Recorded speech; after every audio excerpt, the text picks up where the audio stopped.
With us today is Richard LeBuin, who's from Australia, and he was recently here to World Improvement Ministries, and he's going to tell us a little bit about what he's seen and what you go ahead, Richard. What did you see? Well, we looked at a number of devices, and because I'm very excited about this, because I've been looking forward to this for a long time. But to be an eyewitness to some of the devices that Sir Timothy and his group of scientists and engineers have been involved in is just another level again. I was absolutely amazed. The first invention we saw was the delay line generator. Is that what it's called? Delay line generator? Or sometimes it's called delay line motor, but it's a motor and a generator. So what I saw, first of all, we measured the open circuit voltage of the batteries that were there on the surface to power the device, and then having done that, we started the device and just let it run for a while. So this we had some fluorescent tubes attached, and they're lighting up, and of course the motor itself was running. So work was being done. It was obvious that work was being done, and after a minute or so, we stopped the device and measured the open circuit voltage of the battery pack again, and now this seems like a small thing in one way, but an absolutely revolutionary thing in another way, because the voltage of that battery pack had gone up. Work had been done and the voltage on the battery pack had gone up. So those batteries had charged while work was being done. Now, the implications for that are just blow the mind. That was only a small scale device, but having seen that and having been able to inspect it, I'm not a scientist or an engineer, but I am a qualified and experienced telecommunications technician. I'm not an idiot when it comes to electricity, basic electronics, electromagnetic induction, signal propagation and things of that type. So I can assure everyone who's watching this that there's no hidden batteries, no hidden wires, nothing under the bench or around the other side of the bench or anything like that. And so just seeing, even on a small scale, that that's possible, the implications for the human race are just incredible. You need to explain what overunity is. Okay, yeah, for those who don't, that's a good point. For those who don't understand overunity means that you put a certain amount of energy into the system, and if you get out over 100%, then that's overunity. Unity is 100%. So if you're, let's say, a heat pump, for example, we've been using those worldwide now for about 100 years. They've been mass produced probably for 50 years or 40 years, and they are typically over unity about 300%, or that. It varies depending on the temperature outside. They use a temperature gradient to produce their extra energy, whereas ours use quantum energy, or what's going on at a quantum level or subatomic level.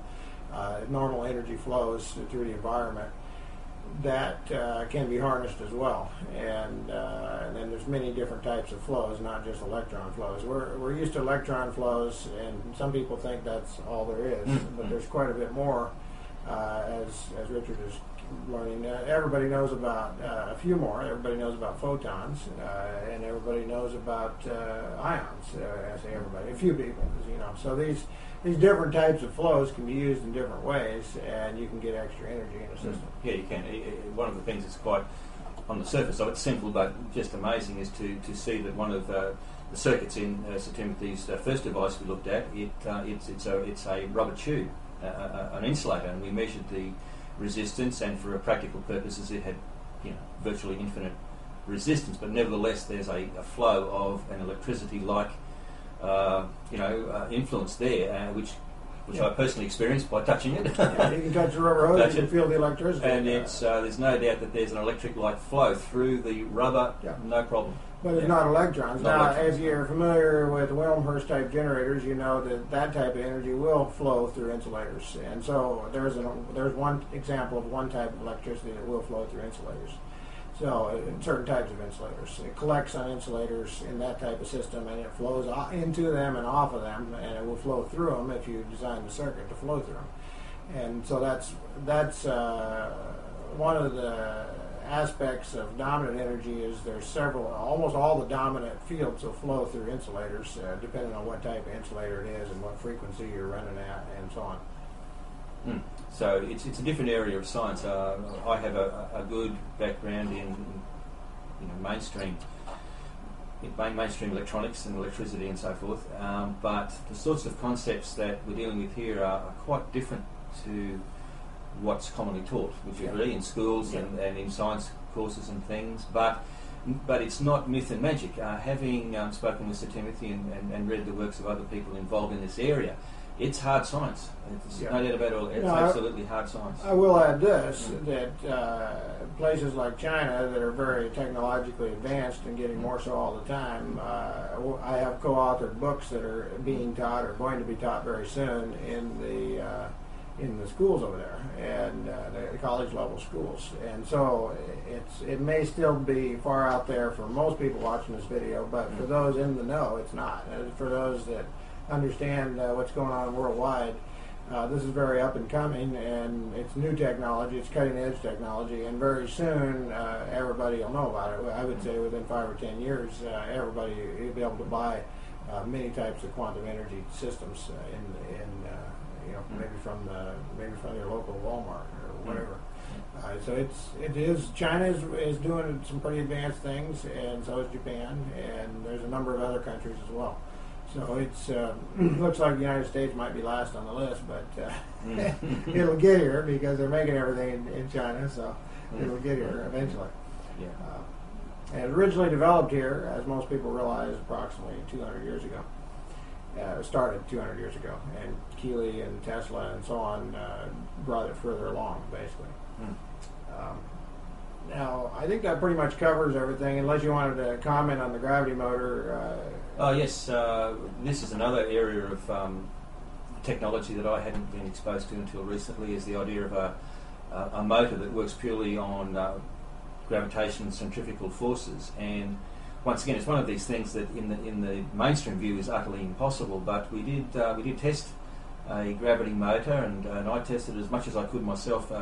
This particular design just involved rolling a device along a flat surface, and while the experience is a little bit subtle, I started this device and pushed it to a certain speed, and then completely relaxed in terms of adding any further force to it. And as far as I could tell personally, this thing has got enough, produces enough power just to keep itself rolling without any input from the user, me in this case. And that's very typical of gravity motors. They'll have one speed they like, and they don't produce a lot of power, but that's why we keep building them. We're hoping to get a simple one that does produce a lot of power, and we have had complicated ones produce a lot of power, but they're too complicated for most people to build.